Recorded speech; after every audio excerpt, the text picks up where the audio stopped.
And you stand up and say, this is wrong, not with me. This is the true story of a superhero. In Nazi Germany on July 20, 1944, 10 months before the Third Reich collapsed, Colonel Claus Schenk, Graf von Stauffenberg and his friends are determined to end all the horror once and for all. In a few moments, they will blow up Hitler and initiate Operation Valkyrie. What happened next went down as the greatest tragedy in recent German and European history. I finally made it to the Führer bunker, Hitler's headquarters here in the Lair, the place where the tragedy started. It is the morning of July 20, 1944. The sun is heating up the forest of the Wolfschanze. Colonel Stauffenberg drives up in an open car. He is supposed to give a speech to Hitler at the Führer's headquarters here in the Lair, the Wolfschanze in eastern Prussia, today Poland. Instead of talking to the Führer, he prefers to blow him up. He has only 3 fingers left, he has only 1 hand, he has only 1 eye. But he is determined to kill Hitler with his remaining 3 fingers. The invasion, the war crimes, the massacre of the civilian population, all because of 1 single person. It can all end today. Today, when 1 single person is taken out of the equation. He wants to save the life of millions of people, the pirate of the Wehrmacht. Is he Germany's greatest hero? His briefcase in which he carries the bomb weighs heavily. 2 chunks of plastic explosives, 2 detonators and a pair of pliers, manufactured especially for his remaining 3 fingers. The plan is for the bomb to kill Hitler once and for all. Once the Führer is dead, Colonel Stauffenberg would fly to Berlin and initiate Operation Valkyrie. The war-wounded colonel holds the briefcase with the 3 remaining fingers of his left hand. Only a few more steps to Hitler's situation barracks. He can already see it. It's the finish line. What is going through his mind now that the end of all the horror is near? A few more meters to finally end the war, to end this madness. The millions of dead soldiers, the countless war crimes, the millions of murdered prisoners in the camps. It can all end today. Everything can end today. In a few moments, he will blow up Hitler right behind me. Just a few more meters to walk. Suddenly, Lieutenant Christoph Scheibler gets in his way. He looks Stauffenberg straight in the face, stares at the briefcase with the bomb inside, his face angry. Silence.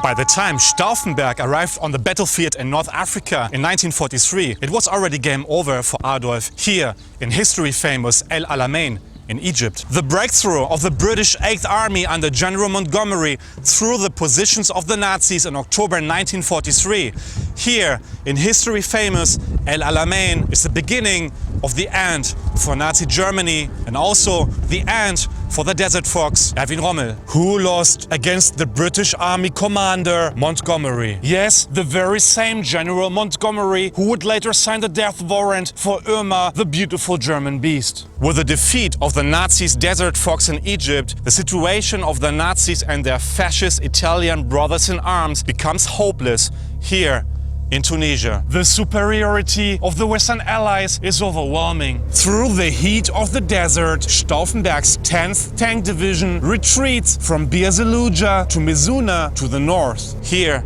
in Tunisia, in the early morning hours of April 7, 1943. His commander, General Friedrich von Broich, reminds him to look out for fighter bombers. We shall be lucky if we get out of this, Stauffenberg says. A long drive through the North African desert. Stauffenberg is standing in his driving Kübelwagen, an old horse jeep. He looks through his field glasses, no enemy in sight. A light breeze, the burning morning sun. While his jeep is drifting through the sand, his thoughts may already drift around what would write history just 50 months later. Suddenly, a familiar sound above his head, the sound of death. Caught up in an inferno of fighter bomber attacks, Stauffenberg's ship comes instantly under Allied fire and is riddled with bullet holes. The planes attack again and again, shooting at anything that moves, easy targets. His vehicle is now strafed by a low-flying P-40 Kitty Hawk fighter. He sees the plane coming and throws himself out of the car onto the warm sand. His hands covering his face, trying to protect it. And then he's hit. Darkness. Said what? Hitler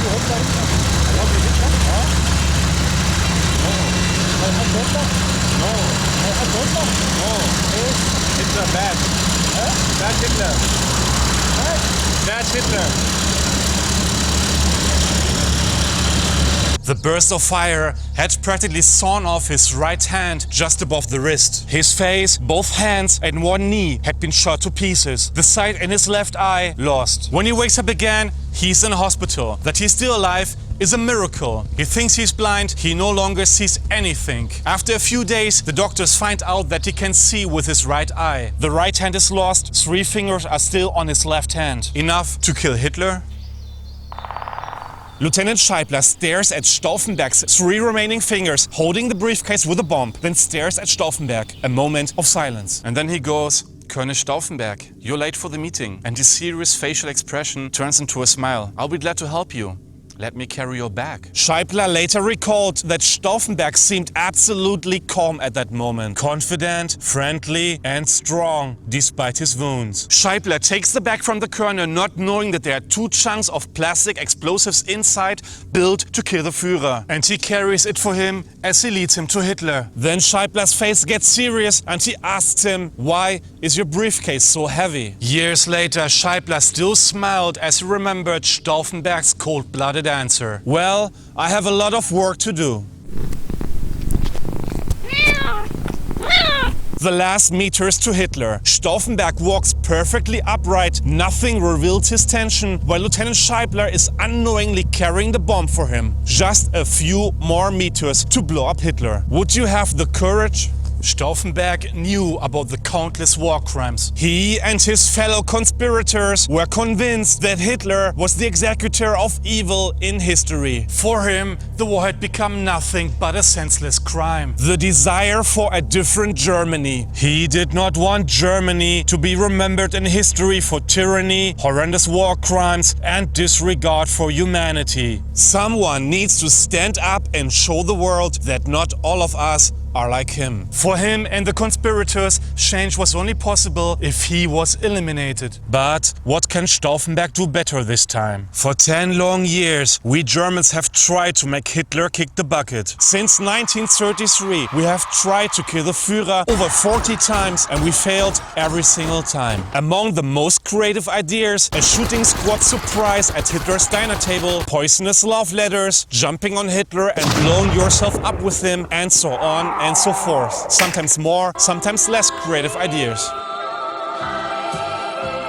I will tell you about all the attempts, but the time is running and the bomb is about to explode. For more creative ideas on how to kill the Führer, check out this book, The Plots Against Hitler. Link in the description below. An excellent and entertaining read. And then there was Helmut Stieff. When Hitler sat on his throne in his favorite Nazi castle in Austria, slobbering, watching a parade of young Aryan guys presenting the latest fascist collection of Nazi uniforms made by Hugo Boss. Yes, this fashion show really happened. This time, attempt number 39, it was Helmut Stieff's turn to blow up the Führer. But in the very last seconds before Adolf was supposed to be blown to pieces, Helmut chickened out, was indisposed to trigger the bomb and eventually removed it. Fail number 39. Hitler, instead of becoming Nazi Hackfleisch, was satisfied with the fashion show and uploaded, much to the dissatisfaction of Claus, who wasn't too happy about the outcome of the Nazi show and eventually came to the conclusion that he will need to do the job himself. The colleague doesn't do the job correctly, you have to do everything by yourself. 1 week after Helmut, Stauffenberg places his briefcase discreetly under Hitler's conference table. Then he walks out of the room, gets popcorn and calls General Friedrich Olbricht in Berlin, who now assumes that Adolf is finally Hackfleisch. Thereupon, General Olbricht in Berlin immediately initiates Operation Valkyrie, ironically named after a piece by Hitler's favorite composer, Richard Wagner. What they both don't know yet, Helmut Stieff has removed the briefcase with a bomb from the table. Again. To this day, no one really knows why. God damn it, Helmut. 5 days later, Stauffenberg enters the Wolf's Lair again with his adjutant Werner von Heften, his right-hand man if you want. He meets Scheibler. Scheibler unknowingly helps him with a bomb. They walk towards Hitler, to whom Stauffenberg is supposed to give a speech. On his right are the quarters of Göring, Bormann, Himmler,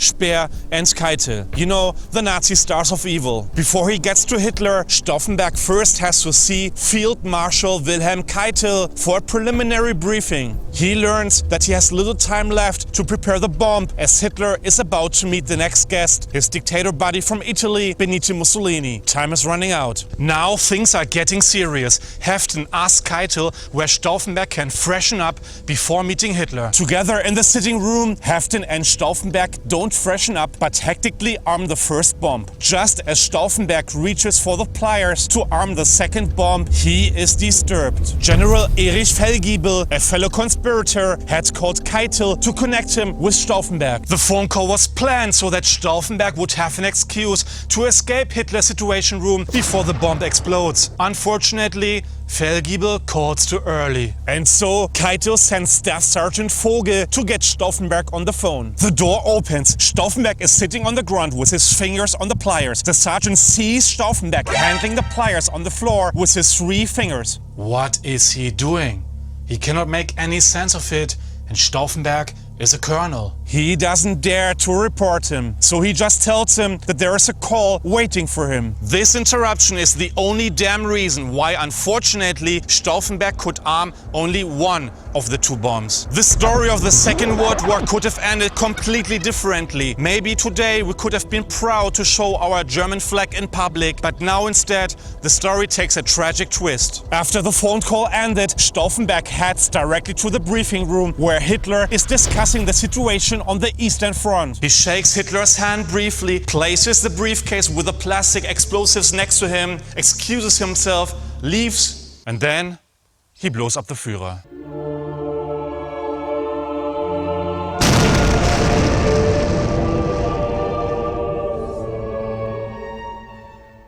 General Korten, dead.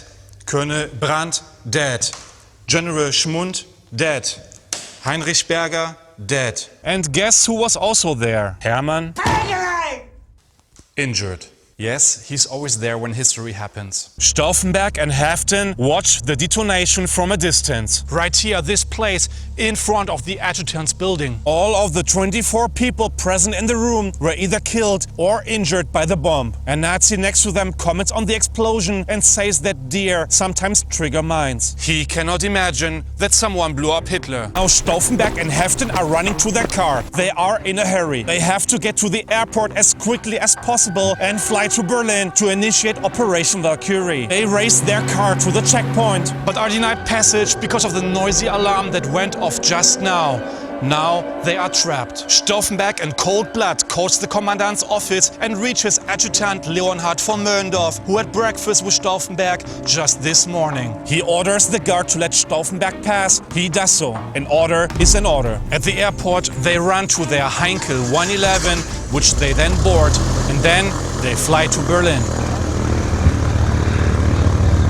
Meanwhile, in the Wolf's Lair, Hitler miraculously survived the bomb and rages about the treason, while Keitel carries him back to the Führer bunker. The Führer's hair is burned, his uniform is hanging down in shreds, and he is complaining about his ruined pants. Other than that, he was only slightly injured in the explosion. Propaganda Minister Joseph Gollum Goebbels immediately celebrates it as a work of divine providence. Despite the constant negative press kerfuffle. After landing in Berlin, Stauffenberg quickly calls General Olbricht and urges him to immediately launch Operation Valkyrie. Valkyrie is an emergency operation plan created by Hitler himself for the event that the SS would attempt a coup d'etat, a putsch against him. In this emergency case, the reserve army, the German Ersatzheer, is to be given exclusive command authority over all army troops in Germany. The Ersatzheer had its headquarters right here in the Benta block in Berlin, here on the 2nd floor. The conspirators around Stauffenberg are now modifying Hitler's plan in order to obtain absolute command authority and to carry out a coup d'etat themselves. There are only 2 people who can trigger Valkyrie with their signed orders: Adolf Hitler and the commander of the reserve army, Colonel General Friedrich Fromm. Now it's getting dramatic. Colonel General Fromm's deputy General Olbricht now rushes into Fromm's office here in the Bentler block, right behind me on the 2nd floor. demanding Fromm to immediately sign the Valkyrie orders. Both are conspirators, also Fromm. But Fromm wants to make sure that he is on the side of the winners and first calls Keitel at the Wolf's Lair, who assures him that Hitler is alive. Fromm then refuses to sign the Valkyrie orders. When Stauffenberg and Heften arrive here at the Bendler block, they try to convince Fromm that Hitler is dead. But Fromm does not believe them. Now that Hitler is alive, he considers Operation Valkyrie a failure. He now demands that he and the other conspirators all shoot themselves immediately. As they refuse, he points his gun at Stauffenberg and declares everyone under arrest in an attempt to save his own ass from Hitler. But it's too late for him. When Fromm learns that fellow conspirator Colonel Albrecht Ritter Merz von Quirnheim had already launched the second stage of Valkyrie in Berlin, he is shaking, knowing that Hitler will not forgive him that, an assumption that will turn out to be true. When Fromm threatens Stauffenberg with his gun, Lieutenant Ewald Heinrich von Kleist places himself protectively in front of Stauffenberg and in turn points his pistol at Fromm. How much courage does it take to hold out your pistol to a Colonel General right here in the General Army? To a Colonel General in the headquarters of the army. At gunpoint, Fromm surrenders and allows himself to be arrested by the other conspirators, but refuses to sign the Valkyrie orders. Field Marshal Erwin von Witzleben and Colonel General Ludwig Beck sign the orders instead. But their signatures are worthless and cause astonishment among the Wehrmacht officials who received the Valkyrie orders. Some of the Wehrmacht officials carry out the Valkyrie orders, others do not. Co-conspirator General Paul von Haase orders Major Rehmer to lock down the government district in Berlin and to arrest Josef Gollum Goebbels according to the now modified Valkyrie orders. Von Haase tells Rehmer that Hitler is dead. When Goebbels receives Rehmer in his villa close to Berlin, he has already pocketed 2 cyanide capsules to take his own life if necessary. But Goebbels manages to reach Hitler on the phone and connects him with Rehmer. When he has Hitler on the phone, Hitler famously asks Rehmer, "Do you recognize my voice?" Rehmer says yes. Adolf is furious and gives him the direct order to arrest von Haase and the other conspirators. Now, the Ersatzheer surrounds the Bendler block and frees Colonel General Fromm. Shots are fired in the corridors. Stauffenberg is hit by a bullet in the upper arm. Operation Valkyrie has failed. Stauffenberg says to Fromm that he takes the sole responsibility and that the other conspirators had only carried out his orders. Fromm replies that it's too late now to take the sole responsibility. For that, he would have had to shoot himself earlier when he gave him the opportunity to do so. On Fromm's orders, here in the courtyard, at the wall behind me, Stauffenberg and the other conspirators were executed, one after the other. When it was Stauffenberg's turn, his adjutant Werner von Heften threw himself in front of him. He used his own body as a shield to protect him.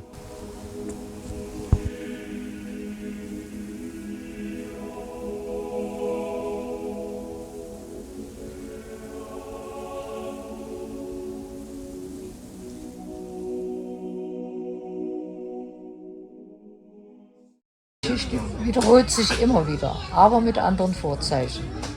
Das ist wahr. Hello everyone, it is important for me to tell this story in the exact places where the story happened. Egypt, Tunisia, Poland. I can only finance these videos with crowdfunding with your help. If you like the video, please consider supporting the channel on patron.com. Thank you.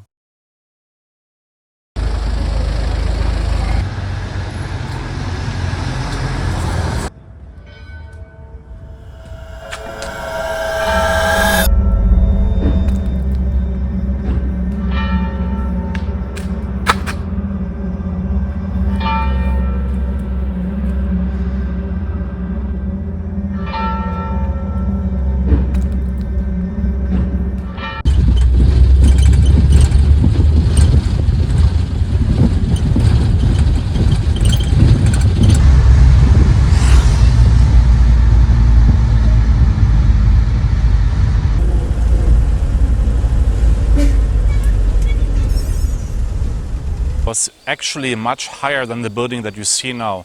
It was about 12 meters high.